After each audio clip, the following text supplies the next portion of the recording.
Hello everyone, welcome back to another episode of Team Fortress 2. Today I wanted to talk about a specific loadout that I've been using a lot on Scout. And the loadout in question is the Backscatter, the Cleaver, or the Flying Guillotine, What? and the Atomizer. That's the worst loadout I've ever heard. DSC, unsub, get out of my face, game of actual dog water, leave me. Okay! But hear me out. I know it's not the first loadout you think of, Mr. 4th Season Competitive Scout Main MGE God 6969XXX, okay? But I really enjoy using this loadout because it changes up your gameplay of Scout and still rewards you with the same or better damage output than that of the stock scattergun for careful aim and positioning. And I believe in general that these three weapons work perfectly together in tandem. Because while the Backscatter isn't a powerful weapon itself, it's helped a lot by the Flying Guillotine with its 50 base damage and bleed damage afterwards. And that play was actually the perfect example of why this loadout works so well. I use my Atomizer to get someplace where I shouldn't be, and then I find my target and combo together my Guillotine and my Backscatter to deal an unholy amount of damage. And that combo right there is insanely powerful. It can take out a ton of the classes of TF2. And after some testing, I found out that it works on a Scout, a Sniper, Spy, Engineer, Medic, Pyro, Demo, Bleed finishes off the Soldier, and Heavy takes 2 shots from the Backscatter. You don't actually have to even use the Guillotine for the light classes, but I still would in case of overheal. So, having good aim with that is very crucial, but once you get the hang of it, you're really a force to be reckoned with. Once again, right here, hit him with the Cleaver and the Backscatter, and they're done. Something to be noted though is that, of course, that is not the only scattergun that works with. In fact, every other scattergun might be better than the Backscatter for this up-close and personal fighting. But when used in conjunction with that combo, once again, I feel like that's where this loadout really shines. And with the Atomizer, you can not have to follow the rules of what you can and can't jump towards. Like 2 jumps, you're not gonna make that, but 3, listen man, 2 jumps was like broken already.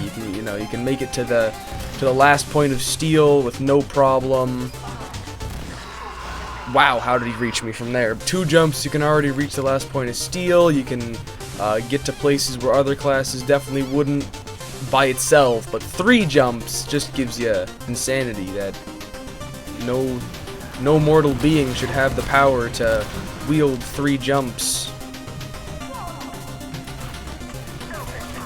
Hey, he's using the Atomizer! He's using the Atomizer and the Cleaver, no way!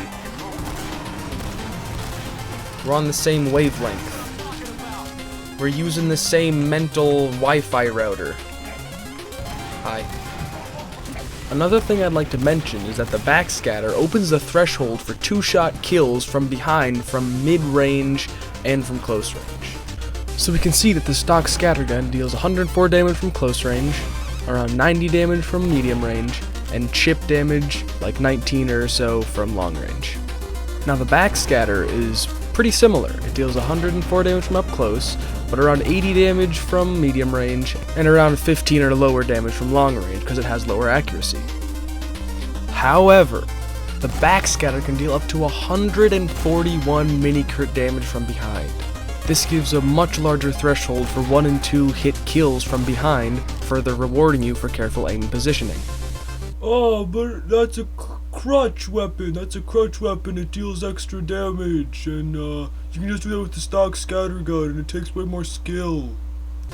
Yeah, but since the competitive Scout loadout meta is so locked, you're probably going to be using this loadout in a casual setting anyway, and no one gives a shit in casual. But, if you need a more technical reason, I would be happy to break down some clips for you. On this first one, we can see I'm on blue, attacking on upward. I take my chance and take down this demo, and then here, I only take 1 shot to take down this sniper, dealing that glorious 140 damage and getting me out of there just a little bit faster. And that may not seem like much, but I was behind the enemy lines, surrounded by people that could kill me, and I even got shot on the way out.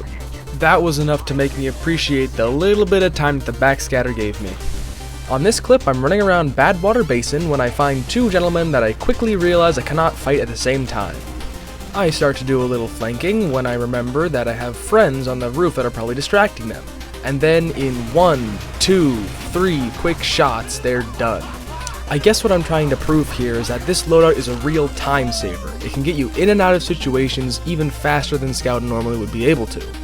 Alright, on to the next one. Here I am using my atomizer to get to a cheeky spot. I catch an engineer off guard with a little help from my cleaver. Then as I'm standing up here hiding in my spot, this soldier comes and meets an untimely end. And wow, what a unique thing for the Scout to be able to do. I couldn't think of another class that could 1 or 2 shot kill from behind. Hello again, dumbbell. Spy! Yes. You suck! But now it's time for our feature presentation, dodging the competition with the atomizer. Alright folks, here we are with the first contestant on Upward, hoping to have a great first run of the day. And we are off!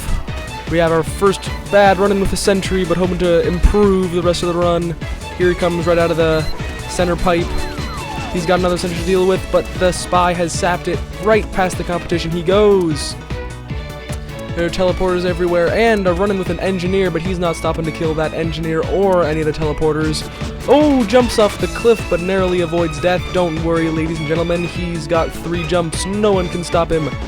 Around the building on point B he goes. What's this? It looks like a pyro has seen him and is going to cut him off.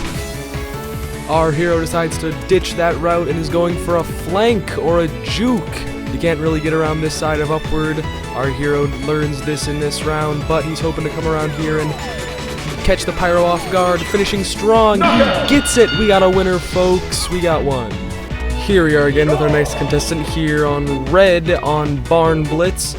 We're going first through the buildings. He's taken the non-direct route we see, doing absolutely nothing to help his team as his comrades fall beside him. He has his eyes on the prize, going through all the indistinct routes.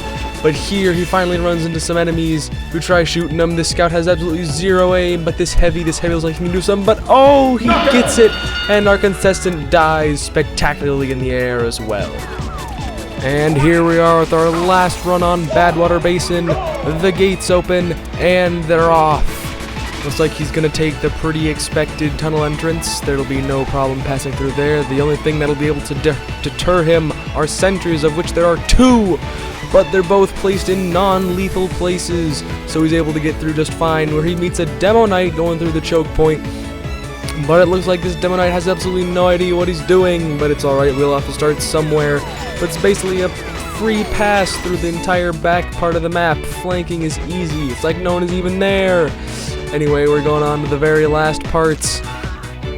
No problem, he makes it to the spawn room door and the celebratory dance. But what's this? It sounds like he's gonna try to go and get all the way back to blue spawn. We're off for part 2.